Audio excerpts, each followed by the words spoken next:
Vamos abrir as nossas Bíblias em Mateus, capítulo 19, versículo 4.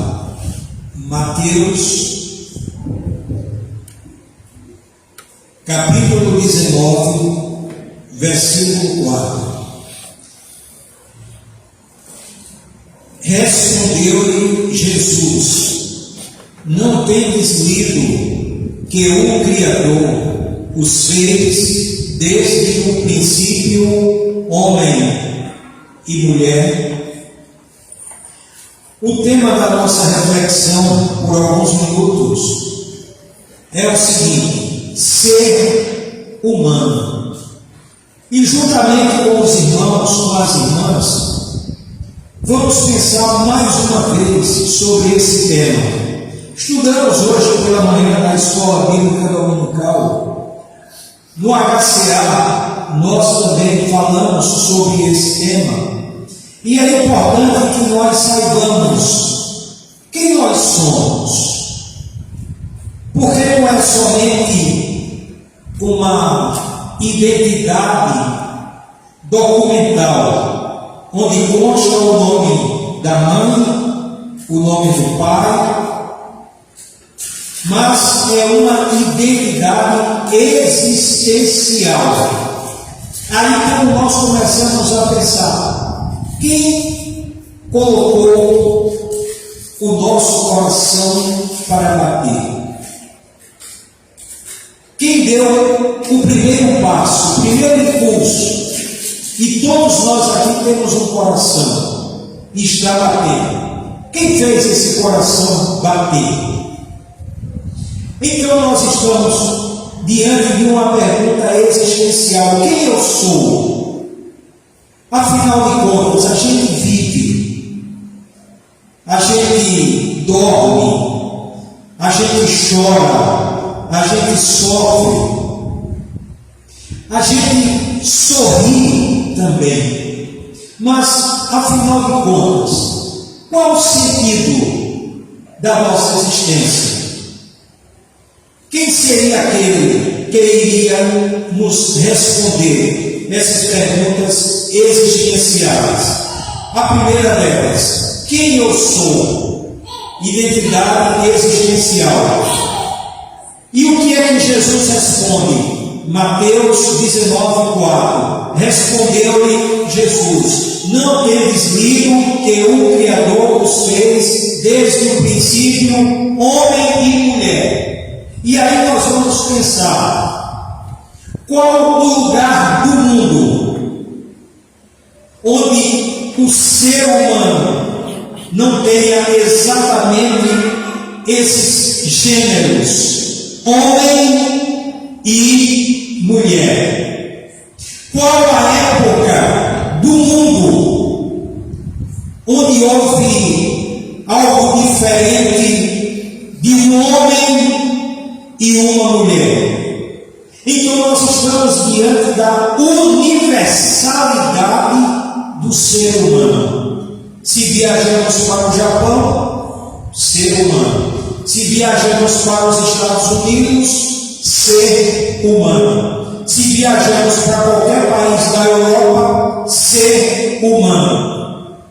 Qualquer lugar do planeta Terra que tiver alguém vivendo é um ser humano. E o ser humano aqui composto, como Jesus diz, desde o princípio, homem e mulher. E aí Jesus diz: não tendes lido? Então Jesus ratificou a revelação dada por Deus a Moisés. Gênesis, capítulo 2, versículo 7. Gênesis, capítulo 2, versículo 7. Formação do homem. E formou o Senhor Deus o homem do pó da terra, e soprou-lhe nas narinas o fôlego da vida, e o homem tornou-se alma vivente. Então Jesus ratificou, ele confirmou esta revelação. E aí nós vamos para a formação da mulher. Gênesis, capítulo 2, versículos 21 a 23. Gênesis, capítulo 2, versículos 21 a 23. Então, o Senhor Deus fez cair um sono pesado sobre um homem, e este adormeceu. Tomou-lhe então uma das costelas e fechou a carne em seu lugar, e da costela que o Senhor Deus lhe tomara, formou a mulher e a trouxe ao homem. Então disse o homem: esta é agora osso dos meus ossos e carne da minha carne. Ela será chamada varoa, porquanto do varão foi tomada. Respondemos à primeira pergunta existencial: quem nós somos? Criaturas de Deus, homem e mulher. Agora, esse mesmo texto, Mateus capítulo 19, versículo 4, também responde a segunda pergunta existencial: de onde vim? De onde vim? Significando, de onde procedo? Qual a minha origem? Afinal de contas, o ser humano, ele tem 7 oquitilhões de átomos. Fisicamente falando, 7 oquitilhões de átomos. Um 7 e 27 zeros à direita, todos unidos. De onde procede cada átomo? E quando nós vamos verificar o que é o átomo, prótons, elétrons e nêutrons. Portanto, de onde procede? E aí nós vamos para a quantidade de células, aproximadamente 10 trilhões de células. E cada célula funcionando de conformidade com o Criador estabeleceu. A célula do olho é a célula do olho. A célula do cabelo é a célula do cabelo. A célula da unha é da unha. Então, cada célula do nosso corpo é inteligente e ela faz exatamente aquilo que o Criador estabeleceu. De onde vim? De onde procedo? Qual a minha origem? E mais uma vez, Jesus responde: não tendes lido que o Criador. Então Deus nos fez, Deus nos projetou. Quem é avô ou quem é avó aqui, não sei se já se deu o trabalho de ficar olhando a perfeição da sua neta ou do seu neto. A perfeição, não estou falando a beleza física, mas eu estou falando a perfeição de cada parte estabelecida por Deus, daquela criança. Por exemplo, João Marcos está correndo aqui no templo. Já pararam para pensar como Deus projetou João Marcos? Ou foi Caio que projetou? Ou foi Davi que projetou cada parte do corpo de João Marcos? Ou eles foram apenas os instrumentos onde Deus utilizou para que João Marcos viesse a Egito, assim como cada um de nós. E aí nós vamos, Gênesis capítulo 1, versículo 27. Vejam aí o que ele diz. Gênesis capítulo 1, versículo 27. Criou, pois, Deus o homem, a sua imagem, a imagem de Deus o criou. Homem e mulher os criou. Repetindo, criou, pois, Deus o homem, a sua imagem, a imagem de Deus o criou. Homem e mulher os criou. Então, qual foi o projeto para Deus fazer o ser humano? Ele próprio. O que é que diz o texto? Criou, pois, Deus o homem, a sua imagem, a imagem de Deus o criou. Homem e mulher os criou. Então Deus projetou, Deus pensou cada parte do ser humano, a origem de Deus.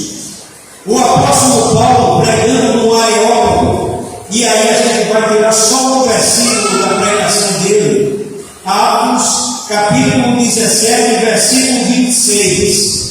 Atos capítulo 17, versículo 26. E de um só fez todas as raças dos homens. De um só. Por que esse de um só? Porque a mulher foi feita da costela de Adão. Então a mulher foi feita extraindo uma parte do homem. E o apóstolo Paulo disse: de um só fez todas as raças dos homens. Todas. Então não existe raça superior, nem raça inferior. Não. Todos nós procedemos de Deus. A origem da nossa vida é Deus. 1 Coríntios, capítulo 15, versículo 45. A parte A e B do versículo. 1 Coríntios, capítulo 15, versículo 45. E quando eu digo a parte A e B, é porque eu estou fragmentando o texto e lendo apenas aquela parte que interessa para o que nós estamos explicando. 1 Coríntios, capítulo 15, versículo 45, a parte A e B. O que é que diz? Assim também está escrito: o primeiro homem, Adão, tornou-se alma de Deus. Interessante que tanto Jesus fala, não tendes lido, remetendo ao Gênesis. Olha o apóstolo Paulo da mesma forma. Não podia ser diferente. Assim também está escrito. Está escrito aonde? A história de Adão. Qual livro? Gênesis. E o apóstolo Paulo diz aqui: assim também está escrito. O primeiro homem, Adão, tornou-se alma de Deus. Portanto, revelação a Moisés, ratificação pelo nosso Senhor e Salvador Jesus Cristo, e a pregação dessa verdade pelo apóstolo Paulo. E aí chega os sábios da modernidade e diz: eu não creio em Adão. Então Moisés está mentindo, Jesus está mentindo, Paulo está mentindo.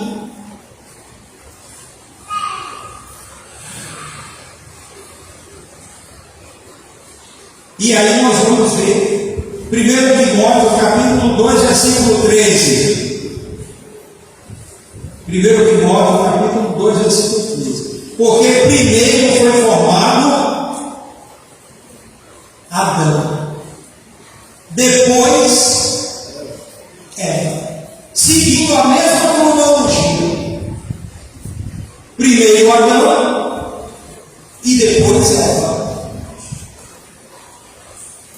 1 Timóteo, capítulo 2, versículo 13. Porque primeiro foi formado Adão, depois Eva. E aí a gente vai para a genealogia de Jesus. Genealogia é um tema difícil de se pregar, mas nesse contexto aqui ele se encaixa. E aí nós vamos ver apenas 2 versículos da genealogia de Jesus. Lucas, capítulo 3, versículo 23, e Lucas, capítulo 3, versículo 38. Ora, Jesus, ao começar o seu ministério, tinha cerca de 30 anos, sendo como se cuidava, filho de José, filho de Eli. E aí começa toda a genealogia de Jesus. E em Lucas 3,38, o que é que diz? Cainã de Enos, Enos de Sete, Sete de Adão, e Adão de Deus. E aí eu pergunto, eu não acredito em Adão. Adão nunca existiu. Então a genealogia de Jesus colocaram um fantasma, um ser inexistente. Será que Deus quer revelar algo completamente troncho? Adão na genealogia de Jesus, repetindo, Cainã de Enos, Enos de Sete, Sete de Adão, e Adão de Deus. Portanto, aqui nós temos Adão na genealogia de Jesus. Portanto, respondemos a segunda pergunta: de onde nós procedemos? De Deus. A nossa origem é Deus. Nós somos a imagem e semelhança de Deus. E agora vamos para a terceira pergunta: para onde vou? E aí essa pergunta tem a ver com a vida após túmulo. Será que uma pessoa, quando está dentro do caixão, é o fim? Para onde vou? E Jesus responde também. É uma pergunta existencial. É uma resposta de uma vida após túmulo. E aí nós vamos ouvir o que é que Jesus diz a respeito dessa pergunta: para onde vou? Vida após túmulo. Marcos 16:16. O que é que diz Marcos 16:16? Quem crê e for batizado será salvo, mas quem não crê será condenado. João 5:24. Em verdade vos digo que quem ouve a minha palavra e crê naquele que me enviou tem a vida eterna e não entra em juízo, mas já passou da morte para a vida. E aí nós vamos para João 3:36. Quem crê no Filho tem a vida eterna. O que, porém, desobedece ao Filho não verá a vida, mas sobre ele permanece a ira de Deus. E agora, Mateus, capítulo 25, versículo 34. Mateus, capítulo 25, versículo 41. Mateus, capítulo 25, Versículo 46 fala dos dois destinos eternos.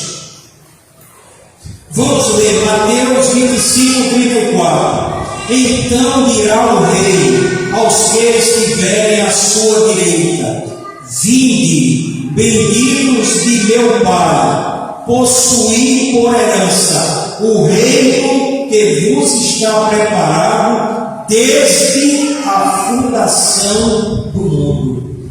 Céu, o reino que vos está preparado desde a fundação do mundo. Mateus 25, 41. Então dirá também aos que estiverem à sua esquerda: apartai-vos de mim, malditos, para o fogo eterno, preparado para o diabo e seus anjos. Mateus 25, 41. E agora Mateus 25, 46. E dirão eles para o castigo eterno, mas os justos para a vida eterna. Vida apóstolo, o céu ou o inferno. Só que precisa dizer um detalhe: aqui na terra, os piores problemas, as piores tribulações que nós enfrentarmos, tem um momento que termina. Mas após o túmulo, não. Essa é a diferença existencial. Jesus fala aqui de castigo eterno. Eterno significa para sempre. O ser humano, em qualquer lugar do mundo, tem um coração batendo. E precisa saber que um dia vai parar. E quando esse coração parar, aí entra a vida pós-túmulo. O céu ou o inferno. E quem está dizendo não é o pastor Gilmar, não. Quem está dizendo é Jesus Cristo. E agora nós vamos para João capítulo 12, versículos 48 a 50.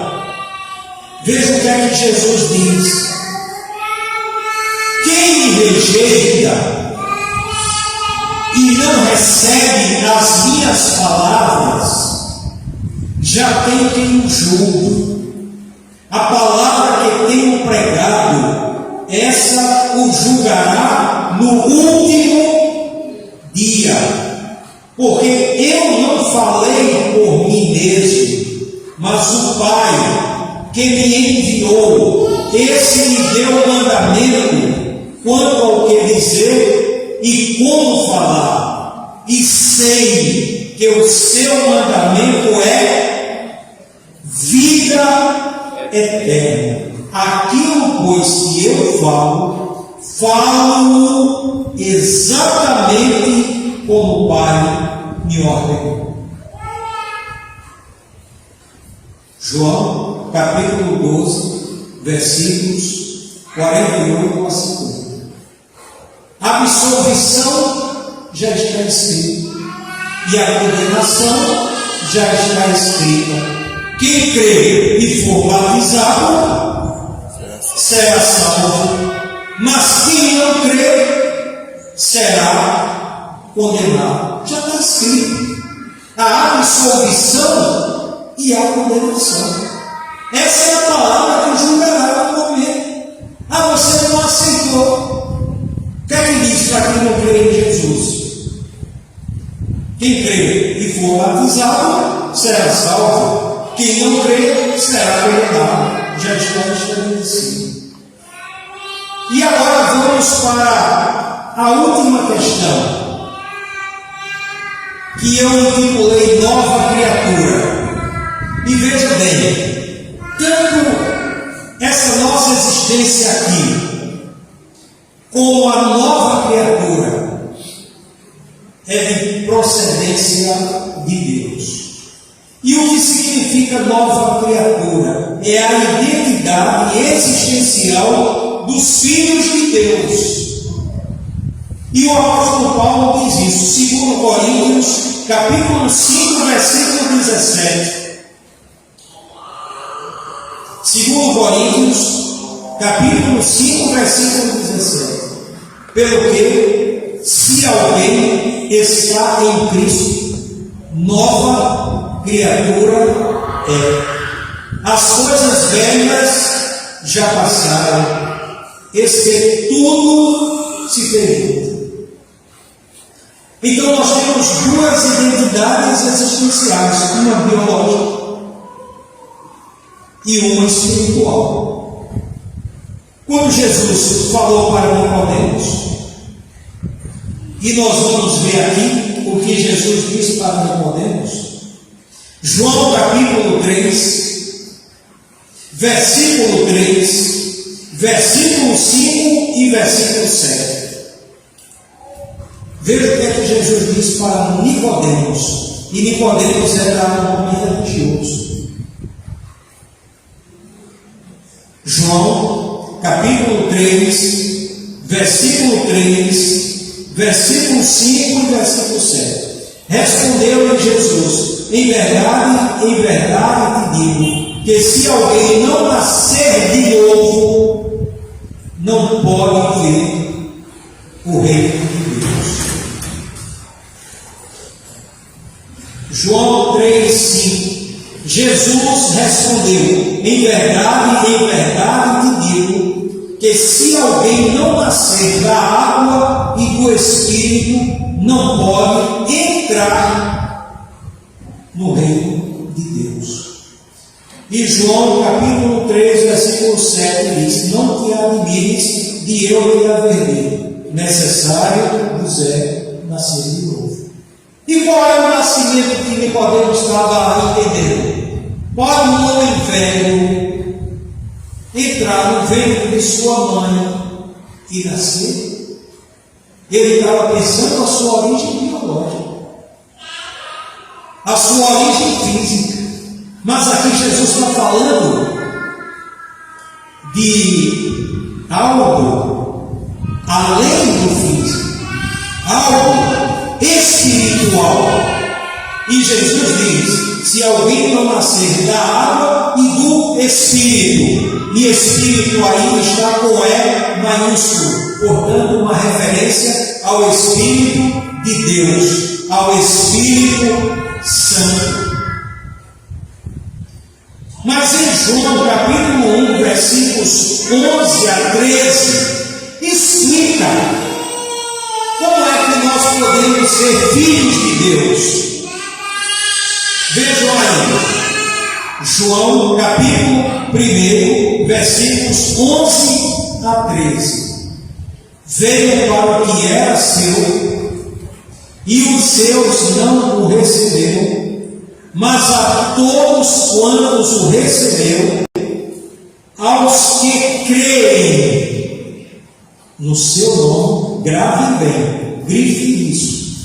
Mas a todos quantos o receberam, aos que creem no seu nome, deu-lhes o poder de se tornarem filhos de Deus. Eu só me torno uma coisa que antes eu não sou. Então não é correto uma pessoa dizer que todo mundo é filho de Deus. Não é errado. Todo mundo é criatura de Deus, correto. Mas filho de Deus tem algo que é preciso ser feito. E o texto diz aqui: mas a todos quantos o receberam, aos que creem no seu nome, deu-lhes o poder de se tornarem filhos de Deus. Então, todo ser humano é criatura de Deus, mas nem todo ser humano é filho de Deus. Repetindo, João 1,12. mas a todos quantos o receberam, aos que creem no seu nome. Veja que ele enfatiza: aos que creem no seu nome. No nome de quem? No nome de Jesus.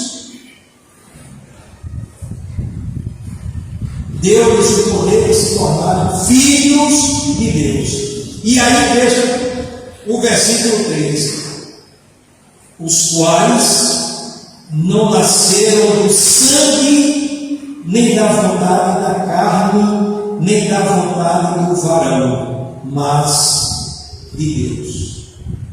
Então, quer fisicamente nós procedemos de Deus, quer espiritualmente, o novo nascimento é uma atuação de Deus com uma decisão que nós tomamos em crer em Jesus. Mas a todos quantos o receberam, aos que creem no seu nome, deu-lhes o poder de se tornarem filhos de Deus, os quais não nasceram do sangue, portanto não é um nascimento biológico, como Nicodemo estava pensando, os quais não nasceram do sangue, nem da vontade da carne, nem da vontade do varão, mas de Deus.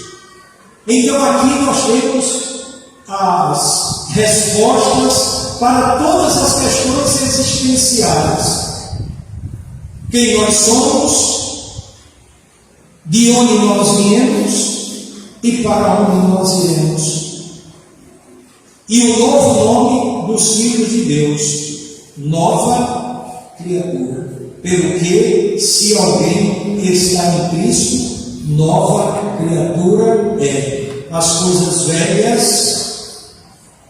coisas velhas já passaram, eis que tudo se fez novo. Então que Deus coloque essas verdades em nossas mentes e em nossos corações. E aqueles que ainda estão perdidos, sem saber quem é, sem saber de onde veio e sem saber para onde vai, tem um encontro com Jesus e Ele vai dizer quem você é, de onde você veio e para onde você vai.